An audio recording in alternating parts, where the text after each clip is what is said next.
Good morning, good afternoon, and good evening, and welcome to our You'll Never Walk Alone WhatsApp group and YouTube channel. Okay, so it was Liverpool 2, Wolves 0 at Anfield in the Premier League midweek game, Wednesday game. Fantastic performance considering how poor we've been of late. Much better, more routine of a win. Jurgen made 5 changes. He brought in Kanate and Tsimikas at the back. He brought back in Elliott and Bjadicic in midfield, and he brought in Nunes and kept on Jota. So I thought that the changes he made were really good. Tsimikas was pretty good at Kanate was a monster at the back. Wolves weren't that threatening, but look, Wolves have been a bit of a bogey team for us of late. They beaten us 3-0 quite recently. So, you know, I think a few of us would have accepted a draw with the way we've been playing. However, we definitely looked more up-tempo. The midfield didn't get overrun. Fabi had a much better game. Obviously, the youth in midfield with Elliott and Bjadicic helped with the running. I thought Fabinho had a much better, probably one of his better games of the season so far, which isn't saying a lot, but I'm trying to keep positive. You know, when we lose, I'm critical. When we win, I'm not going to be over the top, but I am going to be positive. And the goals were scored by Virgil van Dijk and Mo Salah. So we did have another goal. Nunes got the first goal, but it was disallowed due to a foul from Jota. But he made a great run into the box, fell over, sort of clipped your man, and Nunes got his goal chalked off. But nevertheless, we came back. So the first goal was scored by Virgil. It was a free kick. He got the header. It was saved. It was put back in, and he got the header on the line. And the second goal was scored by Salah, but I think it was off his knee. And it was great work from Nunes on the left again, who, as I said, brings the chaos. The speed of him, he shocks the shit out of people with that speed. And, you know, he will be a really good player. It's going to take him a while, but he will be a really good player for us. For that, I have no problem. And the substitutes that came on, Cody Gakpo is probably the only one who came on long enough to rate, but he helped set up the second goal. So, yeah, look, I thought it was a fairly positive performance. We looked, first half was a bit, but the second half was definitely more like it. However, it was another clean sheet. We didn't concede sloppy goals, and wins are what builds confidence. And yeah, like, I don't want to go over the top because, you know, we've been fairly fucking average and pretty woeful this season. But that moves us up into 6th position. I think we've got Tottenham next. And we're obviously chasing them for top 4.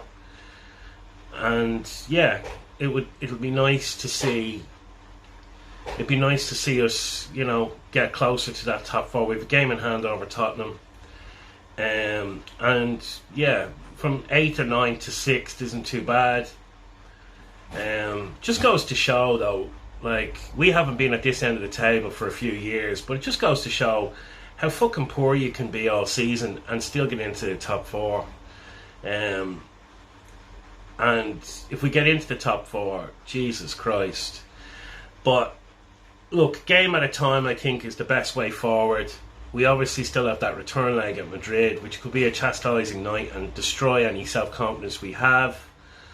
But look, the Champions League's over for us, but if we could get a solid result out in Real Madrid, like a draw, or, you know, possibly even a 1-0 win, or, you know, which I don't think is going to happen, but if we could get an encouraging performance out there, we might be able to keep the momentum, because I think we were starting to build momentum, and then we had the Real Madrid game, and then it sort of fell to shit a little bit after that. But look, I was happy with the performance. As I said, game by game, I don't want to be looking too fast forward because we've looked like fools doing that this year.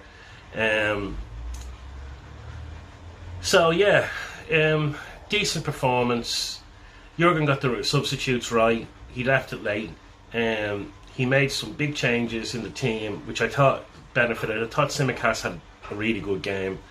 I thought Konate, if we can keep him fit, will be a much better than Joe Gomez or Joel Matip. Virgil had probably his best game of the season, and I'm giving him my man of the match. And yeah, the performances were warranted as good results. But as I said, I don't want to go over the top. We would expect to beat Wolves at home if we were looking at the league from the start of the season. And despite our poor performances this year, I still expect us to win most of our home matches. But yeah, a little bit more like it. If we can continue this run and keep it going, we've got to hit some sort of form. We can't keep winning 2, losing 2, winning 2. You know, that's no good. But if we can keep a hold of this now, we could really sneak into top 4, which is more possible than I thought it would be a few weeks ago. And yeah, do we deserve it? I don't know, but I'll take it. As I said, you can have a pretty poor season and still manage to get into the top 4, so I'll take it.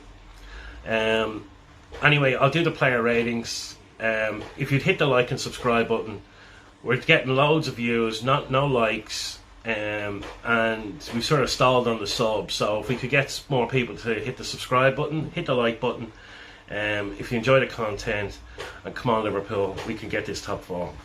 Alright, player ratings next. Okay, good morning, good afternoon, and good evening. It's player ratings time. Okay, we'll go with Ali in goal, 6 being the average. Ali's getting a 6. He made a couple of routine saves, didn't have very much to do, but his passing was a bit wayward and put a lot of people under pressure, especially Bjadicic, who did a great turn, but that could have been nasty. We need to cut that shit out. Trent gets a 7. Wasn't really tested, but when he was on it tonight, Trent, so he's getting a 7. Konate, 8. I thought he was a colossus. I think he's such a defender with Van Dijk. We looked like such a different team at the back. Virgil's getting a 9. He got a goal, and I thought he had his best game for Liverpool in months. Tsimikas, 8. I think he keeps Robbo out of the team just on that performance. Fabi gets a 7. Probably lucky to be still in the team with the way he's been playing, but he gets a 7 nonetheless. Elliott gets a 7. I'm going to give Bjadicic an 8. Up front, Salah, he got a goal. I'm giving him a 7. Darren Núñez getting a 7. And Diego Jota, coming back from injury, is getting a 7. He worked really hard. Núñez also worked really hard. And Mo does work really hard and deserved his goal for the amount of effort he puts into games. So up front we were good. Midfield is where we didn't lose the game. It's such an important position. So we didn't get overrun in midfield. We managed to, even if we have to keep it tight in the first half and then clatter them in the second half, that's fine. We were a little bit more compact. I thought we weren't put under as much pressure as we normally are. They still had their chances, but they weren't as frequent as the last few, and they didn't take them. And that really helps our cause. On the substitutes, the only one, there was a few late substitutions in the last couple of minutes, but I think Cody Gakpo came on after 75 minutes. I'm giving him a 7 because he was involved in the second goal. He was part of the build-up, but I think he's been okay as well. He's had a tough start coming in from January in a team that's been struggling. I'm giving Jurgen an 8 because he needed this result badly. It moves us up into 6th. He changed the positions. He made the substitutes at the right times. And this talk of him getting sacked and shit is just pathetic at this point. He's not going nowhere. We're not going to sack him. He's not going to leave. He's not going to Real Madrid. He's not that type of person. And we should know that by now. Loyalty is something he values more than anything else. All you have to do is look at the fucking squad of players we have to understand that. He's not going to fuck off and leave us. And I think he's been promised a ton of money in the summer and a load of changes coming in, which this team needs drastically. And hopefully 5 or 6 players going out the door, because an Oxlade-Chamberlain and Keita hopefully leading the charge out the door. We need new blood. Some of these players have gone stale on us. I think it's time to call an end to some of the careers of Liverpool players.